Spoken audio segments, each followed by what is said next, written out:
So, have you ever wondered if the most dedicated yogis could develop abilities that seem, well, superhuman? I'm not just talking about being super flexible. I mean powers straight out of a comic book. Today, we're going to dive deep into an ancient Sanskrit text, the Srimad Bhagavatam, to explore its pretty detailed guide to what it calls siddhis, or mystic perfections. It's a question that really gets you thinking, right, about the limits of human potential. Can intense mental and spiritual discipline actually unlock abilities that defy our whole understanding of reality? Well, it turns out that thousands of years ago, a great seeker asked that exact same question to a divine authority. In this ancient dialogue, we meet two main figures: Uddhava, who is this really devoted and brilliant seeker of truth, and his teacher, Lord Krishna. And Uddhava, he's kind of representing all of us with these deep curiosities. He wants to know what the absolute limit is. What can a master yogi really achieve? And get this isn't some vague, fuzzy legend. Uddhava's asking for a technical manual, a how-to guide. He's like, okay, what do I focus on to get which power, and how many of them are there exactly? And Krishna, being the ultimate source, is about to lay it all out. Okay, so let's get into it, because Krishna's response is wow. It is absolutely mind-blowing. He doesn't just say, yeah, sure, powers are possible. No, he provides a detailed catalog of 18 distinct abilities that can be developed through intense yogic practice. That's right, 18 specific, named superpowers. And he even breaks them all down into different categories. This is where it starts to get really, really interesting. So what's fascinating is the structure he gives. Krishna explains there are 8 primary perfections, which are considered these original core powers that are directly related to the divine. Then there are 10 secondary perfections, which come more from a yogi's complete mastery over the material world, what the text calls the modes of nature. Let's look at some of the highlights from each. The primary powers are just staggering. Anima is basically like being your own Ant-Man, shrinking down to an atomic level. Mahima is the exact opposite, expanding to a cosmic scale. And Prapti, just imagine being able to reach out and touch the moon from your backyard, or taste an apple that's miles away just by thinking about it. We are talking about a fundamental manipulation of physics and perception here. And if you thought that was wild, the secondary powers, they're on a whole other level. We're talking telepathy and remote viewing, teleportation at the speed of thought, and even the ability to literally inhabit another person's body. It's a complete toolkit for a real-life superhero, including knowing the future and being totally unbeatable. So, naturally, the very next question is, how? Right? How in the world could anyone possibly achieve these things? Well, Krishna doesn't just list the powers. He actually explains the mechanism behind them. The key, according to this text, is a practice called dharana. Now, this is way more than just focusing like we think of it. This is the ability to hold your mind on one single point or idea with such incredible intensity that your consciousness actually starts to merge with the object of your meditation. The text gives us these really concrete examples. For instance, in one passage, to gain this subtle universal vision, a yogi is told to visually connect with the sun, then connect the sun back to their own eyes, and then meditate on the divine presence that exists within that loop. The specific focus, you see, is said to unlock a specific corresponding power. Okay, so we've got a list of superpowers and a method for getting them. Sounds like the ultimate spiritual path, doesn't it? To become all-powerful?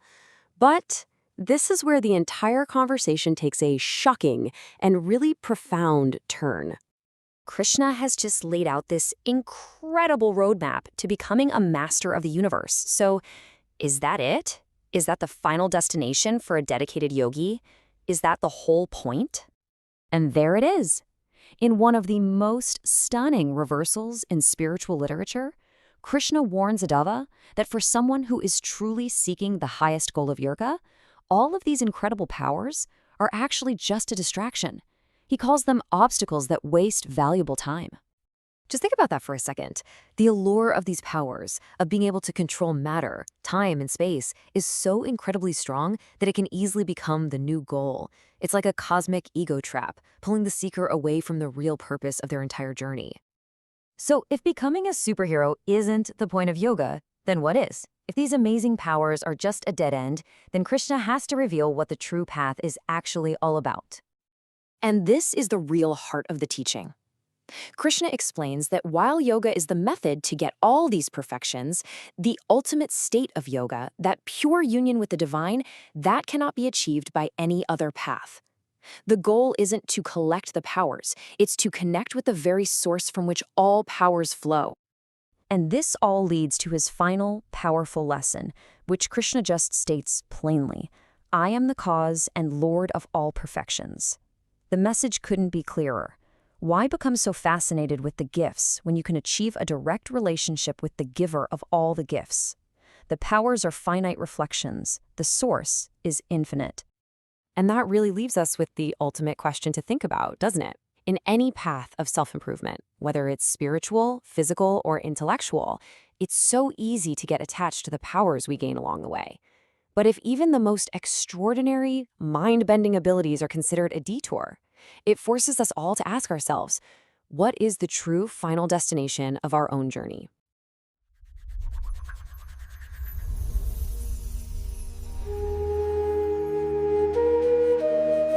Welcome to the Deep Dive. We take ancient, complex source material and, well, we try to make it immediately useful, maybe even actionable for you. And today we're tackling something pretty extraordinary. We're decoding this ultimate list, you could say, of spiritual powers, the mystic perfections, the siddhis. Yeah, and this isn't just vague mythology. We're looking at a specific text, the Srimad Bhagavatam, that reads almost like a how-to manual.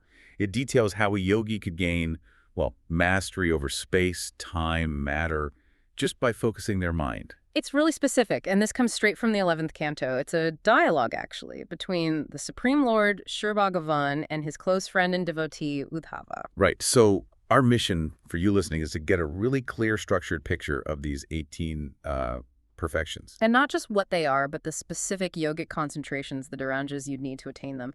And maybe most importantly, understand the final verdict on these powers. Are they the goal or something else? Okay, let's unpack this, starting right at the beginning, the foundation.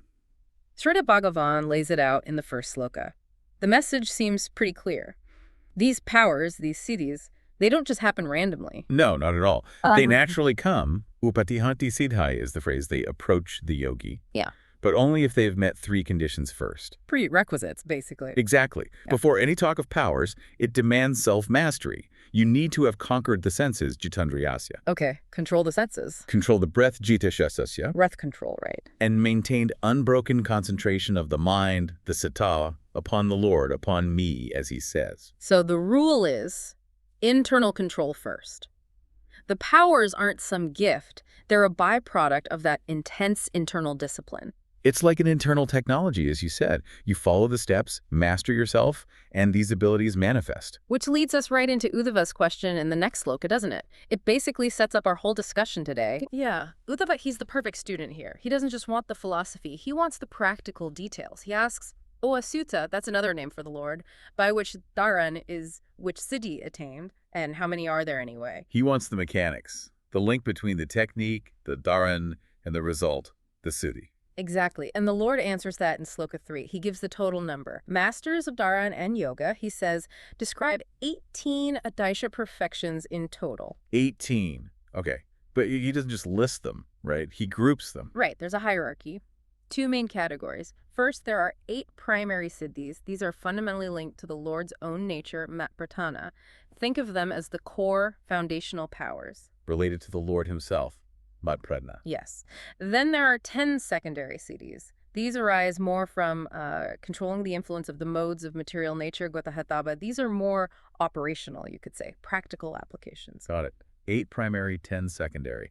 Let's start with the main 8 then. These are called the apatika, the original ones. That's right, apadika. They relate to the yogi's ability to manipulate the really basic stuff of reality, space, scale, maybe even causality. Slokas 4 and 5 list them out. It looks like they often come in pairs, like opposites, small and large. Exactly. There's a symmetry there. We start with physical transformation. First is antima. Antima, that's becoming smaller than the smallest, right? Atomic size. Yes, minute. So small that the usual rules of the physical world just don't really apply in the same way. It's not just about hiding, it's about operating at a fundamentally different scale. Wow. And the opposite. Is mahima. Becoming greater than the greatest, scaling up, becoming vast, cosmically large. A yogi with the siddhi could theoretically perceive themselves as encompassing, whole planets or systems. So micro and macro control, what links them? Lagima. Becoming lighter than the lightest. This isn't just buoyancy, it's true weightlessness, defying gravity, defying density. Lighter, it said, than even the tiniest speck of dust in the air. Incredible. Okay, so that's scale and weight. What's next? Next cluster deals with desire and attainment. Prapti. Propti. Yeah. That sounds like obtaining things. Yes, but instantly. It's the power to obtain or reach whatever you desire through your senses, no matter how far away or blocked it is. It's like the yogi's senses become universally connected. If they desire to touch something miles away, they can. That's hard to even picture. Yeah. And then there's prakamya. This one sounds powerful. Irresistible will. Yes, prakamya is huge. It's the ability to make happen whatever you want to happen, just based on what you see or hear. If the yogi wills a rock to move or the weather to change, it just happens. Instant manifestation of intent, supreme effectiveness. Okay, that's definitely crossing into divine territory. What about the next two? They seem related to control or lordship. They are. Ishita, this is translated as supreme lordship. It's defined as Shakti Pradama, the power of supreme control, the ability to impel or direct objects, even beings perhaps, just through your own internal potency. Directing matter and energy by will. Like a master puppeteer of reality. In a sense. But crucially, it's paired with Vashit. Vashita. Mastery. Yes, but internal mastery. It's defined as soga detachment from and mastery over the three modes of material nature: goodness, passion, and ignorance. Ah, I see the connection. External control, Ishita, is maybe dangerous or useless without Vashita. The internal control. If you're still driven by passion or ignorance, having immense power could be disastrous. Exactly right. You need that inner sovereignty, that freedom from the push and pull of the modes, to wield external control wisely, or perhaps to not even desire to wield it carelessly. Makes perfect sense. And the last of the primary 8. It sums it all up, really. Yat kamastat avasyati. Literally, whatever one desires, that is fulfilled. If a yogi has genuinely achieved the first 7, this 8th power is the confirmation. They have mastery over the physical world, causality, and their own inner state. Their desires align with reality or perhaps shape it. The great 8. Achima, Mahima, Lagima, Prapti, Prakamya, Eshita, Vashita, and Yat Kamastata Vashyati. That's quite a list. It really is. These define a fundamental shift in the yogi's relationship with creation itself. Okay, so now let's move to the other 10, the secondary perfections. These were the Gokehitavat, arising from controlling the modes of nature, more operational. That's the idea. Sloka 6 starts with a set focused on the body and the senses, extending their capabilities or freeing them from limitations. The first one, Anurmi Matvam, is profound. Anurmi Matvam. What does that mean? Immunity from the 6 waves or disturbances of the body. Urmi means wave. 6 waves like... Hunger, thirst, grief, delusion, old age, and death. Wow. So freedom from basic biological needs and even emotional suffering and mortality while still in a body. Essentially, yes. It implies complete bodily and emotional equilibrium transcending the fundamental pains and drives of material existence. Ultimate composure, you might say. That alone sounds like a pretty ultimate goal. What else in this group? Then we get sensory expansion. Dura Shravanda Darshanam. Hearing and seeing things far away. Clairaudience and clairvoyance, basically. Okay, breaking the limits to distance. And Mano Java. This means movement at the speed of the mind. Mana is mind, Java is speed. If the yogi thinks of being somewhere else, their body can instantly appear there. Teleportation, essentially. Instant travel. Okay, the next 2 seem even more dynamic. Kamarupa. Assuming any form desired. Kama is desire, rupa is form. Shape-shifting, changing one's physical appearance at will. And Parakaya Pravishana. Yeah. Entering another's body. Yes. Para means other, kaya is body, pravishana is entering. It's described as a conscious transfer of the subtle body and life force into a different physical form. Like possessing someone. The texts frame it more like temporarily inhabiting or utilizing another body, perhaps one that's vacant or whose owner permits it. It's complex ethically and practically. Definitely. Okay, moving to Sloka 7. Powers related to authority and existence itself. You could say that.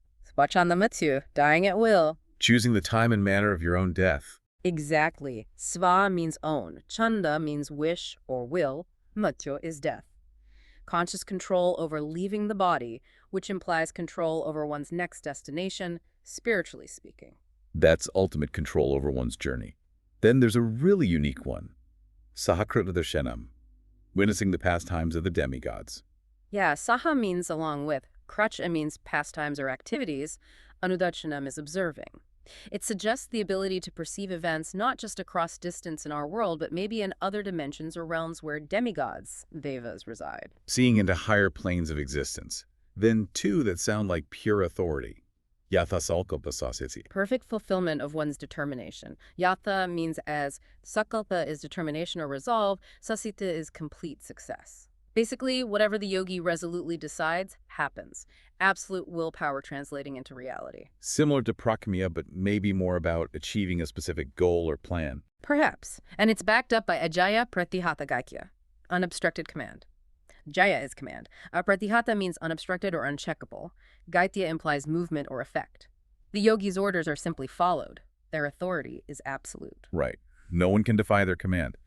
Okay, and the last group in Sloka 8 covers knowledge and protection. Yes. First, the famous Trikalajatvam, knowledge of the three times, past, present, and future. Total temporal awareness, knowing everything that has happened, is happening, and will happen. That's the implication. And paired with this knowledge is inner stability, advanvam, freedom from duality. Wow, no dualities Like heat and cold, pleasure and pain, honor and dishonor.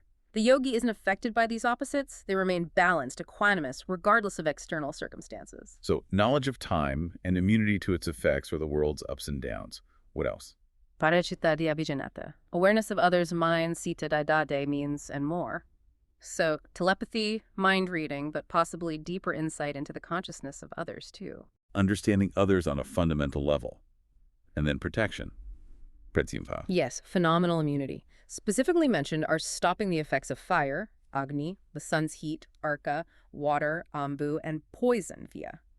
These powerful forces just become inert against the yogi. Like a shield against the elements and toxins. And the very last one. Aparajaya, being unconquerable, undefeatable. Parajaya is defeat, so means not. Absolute invincibility. Wow. Okay, so the 8 primary cities relate to fundamental reality, and these 10 secondary ones are more about bodily control, sensory expansion, authority, knowledge, and invulnerability. 18 powers that basically make the yogi superhuman, almost godlike. That's certainly how it appears on the surface, a being with total sovereignty over their inner and outer worlds. Which brings us to the absolute core of this deep dive. Uddhava asked how, not just what. This is where we get into the specific sadhana techniques, right? The actual mental focus needed for each power. Exactly. This is where the text gets really technical, almost like a cosmological instruction manual. Sloka 9 onwards connects specific dharanas to specific sizis. And the key idea is focusing on the Lord as the source of some fundamental principle, some tattva. Precisely. The universe is seen as built from these tattvas, subtle elements, ego, intelligence, etc. By concentrating your mind on the Supreme Lord as the very essence or controller of a particular tattva, you gain mastery over how that principle functions in the world. Okay, let's try to map this. How do you get Ekma becoming tiny? Sloka 10 says concentrate on the subtle element, the tanmatrai, as situated in the Lord within the subtle aspect of matter, bhuta sukumatmani. What does that mean? Okay, the Bhuta Sukkham is like the potential energy or the subtle signature behind gross matter. Think of the subtle essence of earthness, waterness, fireness before it actually becomes physical, earth, water, fire. It's the unmanifest potential. Right. By fixing your mind on the Lord as the reality within that absolute subtle state, you identify with it. You gain conscious access to that level of reality, allowing you to perceive and, well, occupy the smallest possible definition of space. Okay, so you merge consciousness with the subtlest level of existence. Makes sense. So conversely, for Mahima becoming huge, Sloka 11, the focus is on the Lord as the supreme within the Mahatattva. It's the Mahatattva. The Mahatattva is often translated as the great principle, or the total material energy, or sometimes cosmic intelligence. It's the first evolute from pure consciousness, the template for all of creation's diversity and scale. The blueprint for the universe's size and scope. In a way, yes. By meditating on the Lord as the source and controller of this universal principle of magnitude, the yogi connects their individual consciousness to that universal scale. They can then perceive the greatness inherent in each element, identifying with the cosmic whole rather than just their limited self. Tapping into the universal scale. Got it. And Lagima, lightness, Sloka 12. This one focuses on the Lord within the atoms Paramame, Y atoms for lateness. And it also mentions perceiving minute aspects of time, kalasukam arthatam. Well, think about what gives things weight or mass. It's bound up in the structure and energy within atoms, right? Sure. So by meditating on the Lord as the very essence or reality within the atom, the yogi gains insight and potentially control over that fundamental structure. If you can influence the atomic configuration, you can influence mass and achieve lightness. Okay, lightness makes sense from atomic control, but the time aspect. Because time, at its most fundamental level in physics, and maybe here too, is tied to change, motion, causality, all happening within that atomic or subatomic structure. Mastering the reality of the atom gives you insight into the very fabric of space-time at its most granular level, hence perceiving the subtlest moments or aspects of time. Fascinating. Control the building blocks, control their properties, including time. Okay, what about the sensory powers? Prape, obtaining anything desired. Sloka 13. Focus on the Lord in the Vaikarika Ahatatve. That's the active principle of false ego. Why focus on false ego? That sounds wrong. Yeah, false ego can be a misleading translation. Ahatattva, or ego principle in Sekya, is simply the function of self-identification, the I-maker. The Vaikarika aspect is specifically the mode of goodness operating within the ego, which gives rise to the mind and the senses and their ability to perceive and interact with objects clearly. Ah, so it's the part of the ego that differentiates things and allows sensory perception. Exactly. It's the active principle enabling the senses to function. By meditating on the Lord as the ultimate director of this principle, the yogi gains identification with, and therefore control over, all the senses sarvandriya matmata. The senses are no longer limited by the body. They can connect to and grasp any object desired, anywhere. I see. It's not about being egotistical. It's about mastering the mechanism of sensory perception itself via its source in the ego principle. Okay. Then prakamya, irresistible will, sloka 14. Concentrate on the Lord in the sutra, the cosmic thread. Yes, the sutra or sutratman. It represents the subtle body of the universe, the underlying energy or consciousness that connects everything like beads on a thread. It's the totality of subtle cause and effect. The network of reality. Right. By concentrating on the Lord as the foundation of this universal connecting principle, the yogi attains a supreme position, parameha, and irresistible will because their intention is now aligned with, or perhaps directing, the fundamental causal flow of the entire cosmos. What they will happens because it's plugged into the main system. Okay, that's profound. For Ishita, supreme lordship, sloka 15, the focus is very specific. Lord Vino, Lord of the Three Worlds, Triyajivarti, but specifically in his form as time, Kalavigra. Why time? Because time is the ultimate controlling force in the material realm, isn't it? Everything is moved, changed, created, destroyed by time. So if you meditate on and realize the Supreme Lord as the director of time itself, you gain the power to direct both the Katrainya, the knower, the individual soul within the body, and the Katesha, the field, the body, and its environment. You become the controller of the whole setup, the experiencer in the experienced, through mastery of the underlying force of time. Master time, master reality. Got it. And Vashita, mastery over the modes, sloka 16. Place the mind on Lord Naraya in the Turiya state. What's the significance of Naraya in this Turiya state? Naraya is a form of the Lord particularly known for his tranquility, his perfect situation beyond the modes of nature. The Turiya state is the fourth state of consciousness, beyond waking, dreaming, and deep sleep. It's pure, transcendental consciousness, untouched by the fluctuations of the material mind and modes. So you focus on the perfectly serene Lord in this state of pure consciousness. And by that absorption, you attain the Lord's nature, Tadharmadvam, that same detachment and mastery Vashita over the modes. You become free from their influence by identifying with the source of that freedom. It's like absorbing the quality you're meditating on. Okay, so the primary siddhis really do require tapping into the most fundamental cosmic principles, Yeah. atoms, universal intelligence, ego, time, pure consciousness. Exactly. And the secondary CDs, while maybe seeming more practical, also have specific, sometimes quite intricate dhardanas. Let's look at a few key ones. Entering another body, parakaya pravishanam, sloka 23. How is that described technically? It says the perfected yogi, the Siddha, leaves his own body, Pichahitva, literally having abandoned the lump of matter, and enters the new one using his life air, his pran. He becomes like air, Vayubhut. And there's an analogy. A beautiful one. Like a bee moving from one flower to another, a farvivat, like a six-legged creature. So the consciousness carried by the subtle life force just migrates? Precisely. It shows it's a subtle body process, not a crude physical one. The consciousness uses the new body structure like the bee uses the flower temporarily. Okay, what about the sensory extensions? Distant hearing, Sloka 19. Meditate on the Lord as the soul of the sky, Akashat Mani, carrying the sound, Gom, within the life air, Prat. Why the sky? Because in this cosmology, Akasha, ether, or space sky is the fundamental element through which sound travels. It's the medium. Right. So by aligning your consciousness and your empowered life air with the Lord as the very soul of that medium, you effectively tune into the universal sound network. You can perceive sounds carried through the ether, no matter the source distance. You become one with the medium of sound. Yeah. And subtle vision, Sloka 20. Connect the eyes with the sun god, and the sun with the eyes, meditating on the Lord there. That sounds complex, linking eyes to a deity. It is. Tfatu, here called Pitheri, is often associated with the sun and divine craftsmanship, including the power of sight. The sun is the source of light, enabling vision. So you're linking your personal eyes to the universal source of vision. Exactly. Meditating on the Lord who presides over that connection allows the yogi to access sukhaman, subtle vision, transcending physical limitations, seeing things not just far away, but perhaps subtle forms invisible to normal sight. It's like upgrading your hardware by connecting to the cosmic server. Even dying at will, Svachandamantu, Sloka 24, has a specific physical technique described. Yes, it's very specific yogic physiology. Pressing the anus Godan with the heels, consciously drawing the life air upwards through the central channel, through the chest, throat, between the eyebrows, and finally exiting through the Brahmarandra. The Brahmarandra.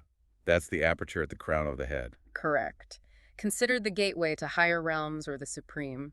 By forcing the life air out through this specific point, the yogi controls the departure, aiming for liberation or a chosen destination, rather than just dying passively according to karma. It's a controlled exit.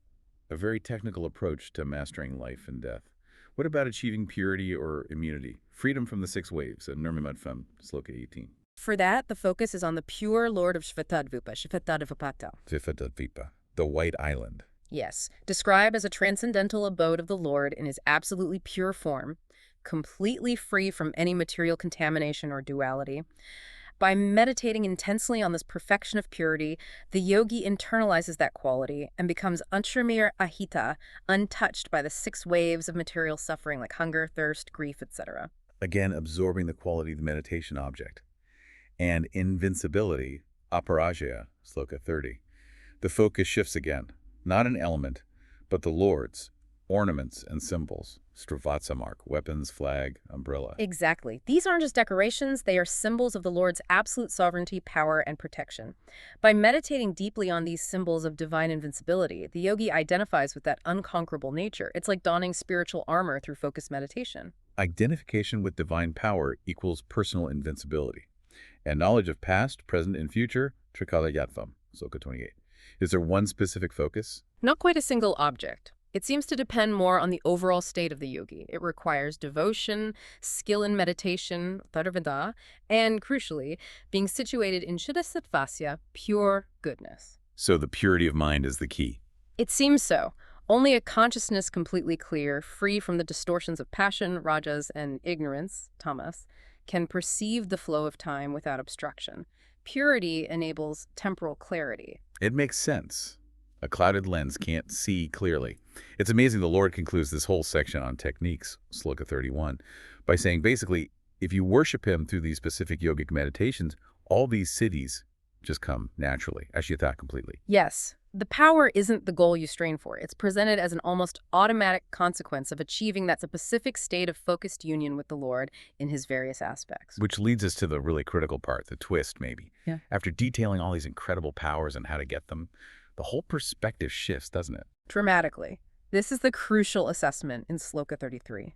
The Lord delivers a bombshell, really. He says, for the yogi whose actual goal is the supreme yoga, the highest union with him, these very perfections, ita, are considered obstacles, antarayan. Obstacles, after all that. Obstacles, and worse, they're causes of wasting valuable time, kalakapata hetava, time wasters. Wow, so all these amazing abilities, walking through walls, reading minds, controlling time, are ultimately distractions. detrimental. That's the stark warning. If your goal is ultimate spiritual liberation, mota, getting free from the cycle of birth and death entirely, then getting sidetracked by these powers is a major pitfall. How so? Why are they obstacles? Think about it. You gain the power to, say, materialize objects. What's the temptation? Maybe fame, wealth, influence, followers. All things that bind you more tightly to the material world and the ego. Right. You start enjoying the power itself, the status it brings, rather than striving for that ultimate detachment. Exactly.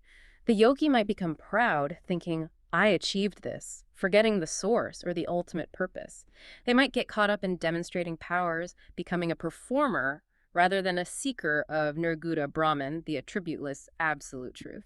The glitter distracts from the gold. A good way to put it. The pursuit of these powers, or the attachment to them once gained, reinforces the ego and material entanglement, directly hindering the path to pure spiritual realization. And this point is driven home even harder in the next sloka, 34, where yoga is compared to other ways of getting powers. Yes.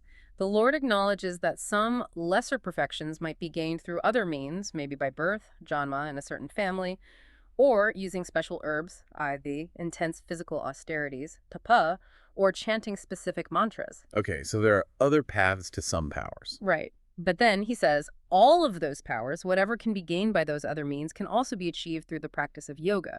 Yoga is presented as the most effective method for gaining siddhis, superior to herbs, austerities, or mantras alone. So yoga is the master key for powers.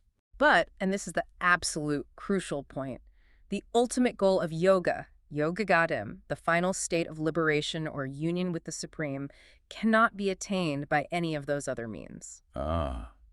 So herbs, mantras, birthright might give you some powers, but they can never give you liberation. Only yoga, practiced correctly, can do that. Precisely. And practiced correctly implies not getting sidetracked by the siddhis it generates along the way. The powers are, in this context, a potentially dangerous side effect of the process that leads to liberation. You have to aim beyond the powers, even though the path naturally produces them. That requires incredible focus and detachment. It does, which is why the Lord then concludes, slokas 35 and 36, by reminding Uddhava of his own position, reinforcing why aiming for him directly is the only sensible path. What does he say there? He states, he is the cause, the master, and the Lord of all perfections, sarvasam api siddhyam. Why chase a specific power when he is the source of all of them? Makes sense. Go to the source. He also says he's the foundation of yoga itself, of Sakya philosophy, of dharma, righteous duty, and of those who study the Vedas, followers of Brahman. He underlies all valid spiritual paths and goals. So all paths, all powers originate from him anyway. Yes. And the final point, Sloka 36, uses an analogy. He, as the Supreme Self, the Atman, is present inside and outside all embodied beings, Sarvatinam, and he is unobstructed, anavata, just like the elements, earth, water, air exist both within our bodies and outside in the world without obstructing each other. Exactly. The elements permeate everything. Similarly, the Lord permeates all existence as the ultimate reality. The goal isn't just to manipulate the elements with a siddhi, but to realize the underlying consciousness, the Lord himself, who is the basis of everything, including the elements and the siddhis. So the real deep dive isn't just listing powers, it's understanding their place in the bigger picture, understanding the ultimate goal. That's the core message. The powers are fascinating, the techniques are incredibly detailed, but the wisdom lies in knowing what they're for and what they're not for. Okay, let's try to wrap this up. We've gone from the prerequisites, controlling senses, breath, mind, through the whole incredible list of 18 powers, the 8 primary and 10 secondary siddhis. Then we looked at the specific dharans, the focused meditations on the Lord in various cosmic principles that are said to unlock each of these powers, a truly remarkable map of consciousness and cosmology. But we ended with the crucial warning. These very powers, these siddhis, are ultimately seen as obstacles, time wasters, distractions from the real goal of supreme yoga, of union with the divine. The value, then, for you listening, isn't necessarily learning how to get these powers, though the process described is fascinating. It's understanding this hierarchy. Self-control leads to the potential for power, but attachment to that power actively blocks the path to the highest spiritual attainment. It's a profound lesson about means versus ends, about not getting dazzled by the milestones on the journey and forgetting the destination. Which brings us to the final provocative thought, a question the source itself poses back in Sloka 32 that really makes you think. We'll leave this with you. If a sage, A truly wise person has already achieved the prerequisites, they've conquered their senses, they've mastered their mind and breath, and they are meditating purely and fixedly on the Supreme Lord. Then the text asks, Kasa says here Sudurlaba, what perfection could possibly remain that is very difficult to attain for such a person? The implication being, If you've already achieved that state of perfect self-mastery and divine connection, aren't all other powers implicitly contained within that? Isn't chasing specific cities after that point just redundant, perhaps even a step backward? something to definitely ponder. Mm. Is the ultimate power simply that state of perfect connection itself? That seems to be the profound suggestion. Thank you for joining us for this deep dive into the intricate world of the cities, their attainment, and their ultimate place in the spiritual journey.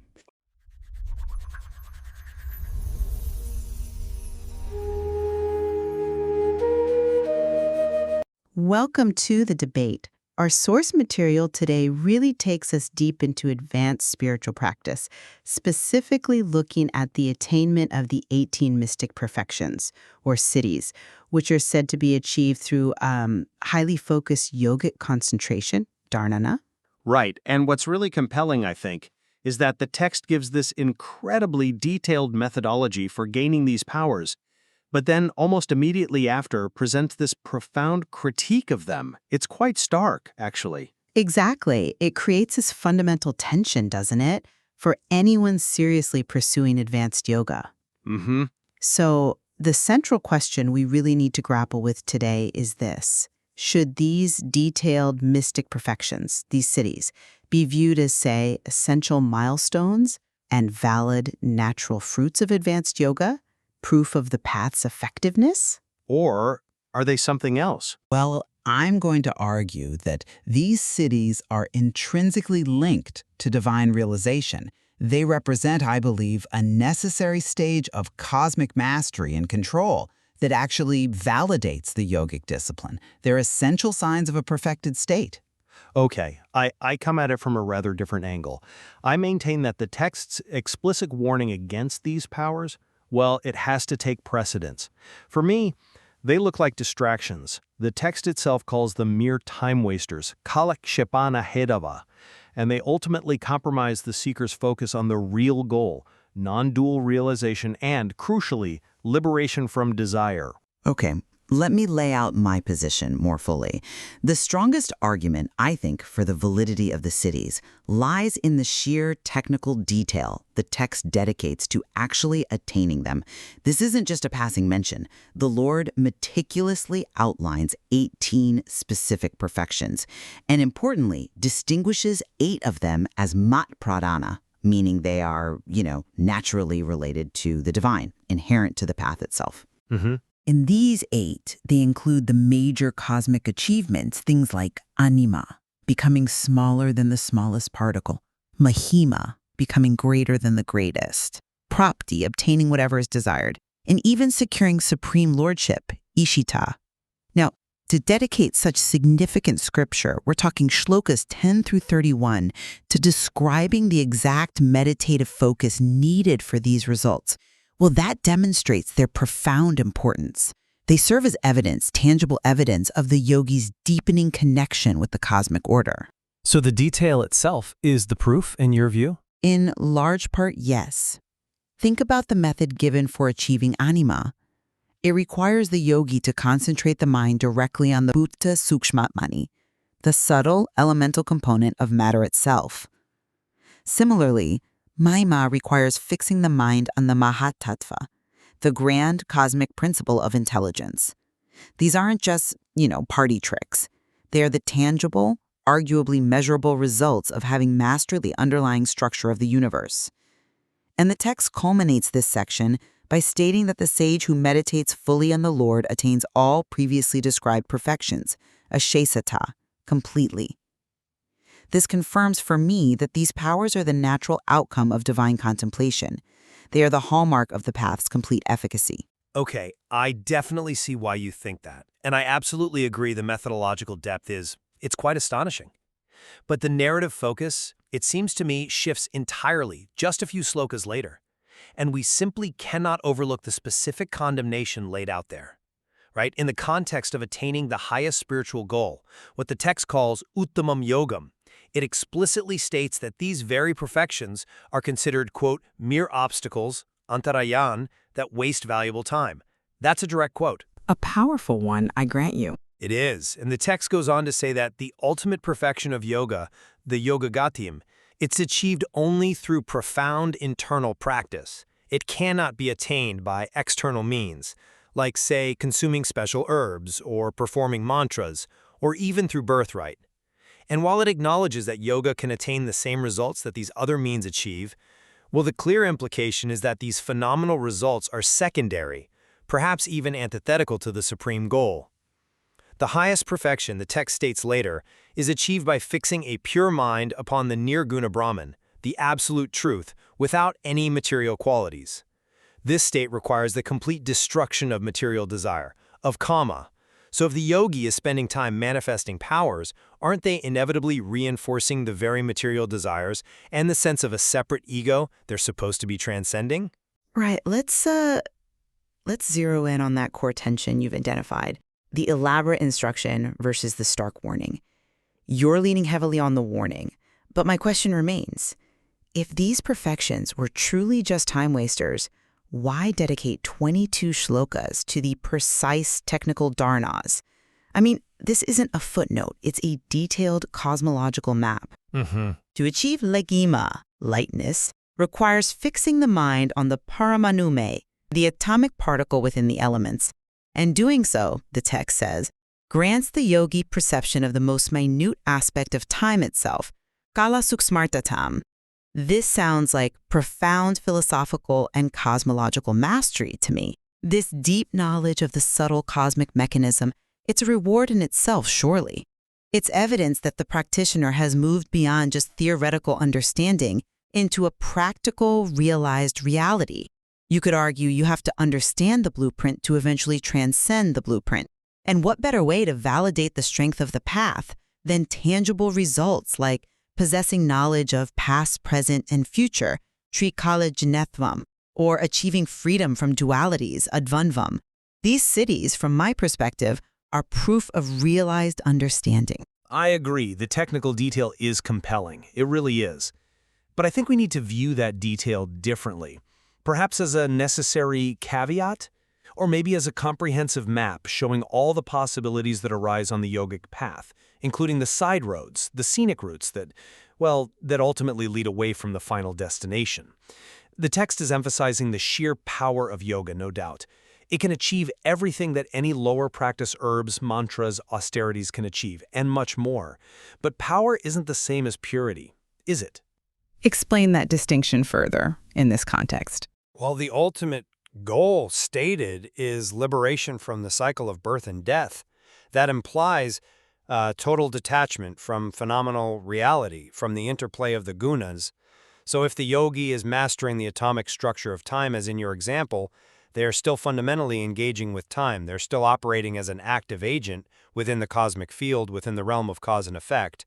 And the Lord states very clearly in Shloka 35, I am the cause, master, and Lord, Hetu, Pati, and Prabhu, of all perfections, Siddhinam. So the yogi who possesses siddhis is merely exercising a kind of derivative power.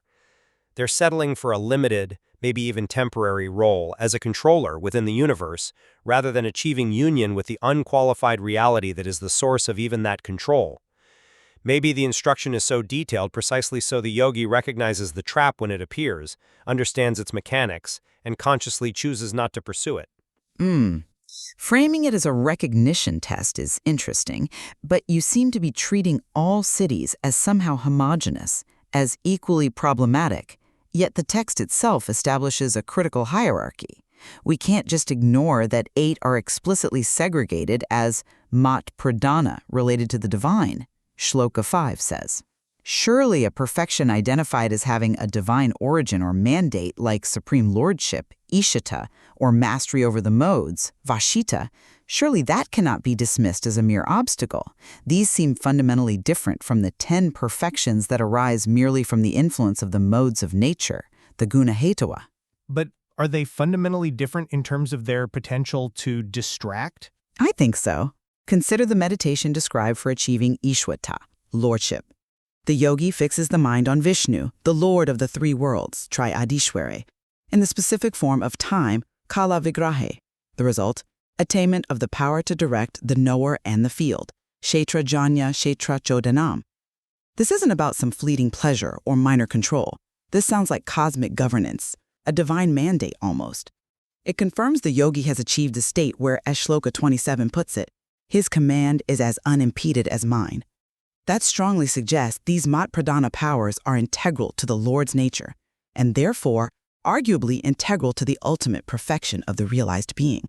Not obstacles, but expressions of that state. I find that reading compelling in its own way, but I think it fundamentally misses the central warning of the text concerning attachment, which applies across the board. Even these so-called original powers are still powers of action and control operating within the phenomenal world. If the ultimate goal is absolute, non-dual realization, which means transcending the very concepts of time, space, action, controller, controlled, then the very act of directing the knower and the field, kshetrajna kshetra chodanam, however divinely sanctioned it might seem, fundamentally contradicts that state of liberation. It keeps the self rooted firmly in duality. So even divine lordship is a trap. In the context of Uttamam Yogam, yes, I think the text suggests it can be. Think about the other extraordinary abilities described, moving at the speed of mind, manojava, or entering another's body, parakaya pravationam.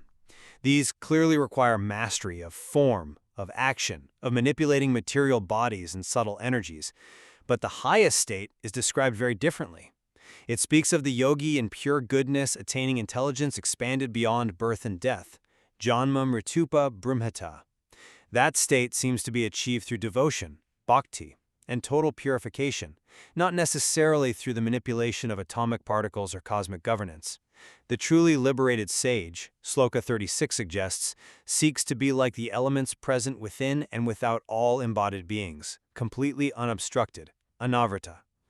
Being unobstructed means not needing to manipulate or control. It means being universally present, free from the impulse to perform an action or manifest a power. So pursuing power, even divine power, keeps the mind rooted in the desire for results, for effects, whereas true liberation requires the mind to be relentlessly fixed on the Nirguna Brahman, the qualityless absolute, where all desire is finally annihilated. The powers themselves, however grand, become just a more sophisticated form of attachment. Okay. This debate, it seems, ultimately hinges on whether we prioritize cosmic mastery, the demonstrated capacity of the path and the yogi, or radical transcendental detachment. I still return to my foundational principle, the capacity of the yogi who has conquered senses and breath to achieve such profound results. We're talking immunity to fire, water, poison. This capacity is the ultimate validation of the path described. These aren't random side effects. They seem to be the natural, perhaps inevitable, results of concentrating the mind on the fundamental building blocks of existence. The siddhis, especially the Mat Pradhana ones, prove that the yogi has achieved a level of tangible control, a mastery over the material world that reflects divine capacity. And while I acknowledge the siddhis undeniably demonstrate immense power, the overall trajectory of the text itself seems to point towards transcendence over control. The ultimate path, the Uttamam Yogam, explicitly views these attainments, regardless of how cosmologically complex or divinely related they might seem, as potential hindrances, obstacles that steal valuable time and focus away from the goal of non-dual realization. The pursuit of power, even power described as divine, is still, arguably, a form of desire, a subtle attachment to action and result within the created world. The highest ideal presented isn't ultimately to govern the material mechanisms, however skillfully, but perhaps to transcend the need for that engagement entirely, focusing the pure mind on the supreme unqualified reality where kama, desire itself, is completely, utterly eradicated. It's clear the source material offers this fascinating, almost paradoxical dual perspective. It teaches the student the full extent of what yogic achievement looks like. The sheer potential, Mm-hmm. while simultaneously warning, quite strongly, against the potential dangers inherent in that very success. Indeed. And whether these mystic perfections are necessary rungs on the ladder to that final goal, or whether ultimately the entire ladder itself must be discarded, well, there is clearly much more to explore within this very deep discussion of ultimate goals versus phenomenal attainments.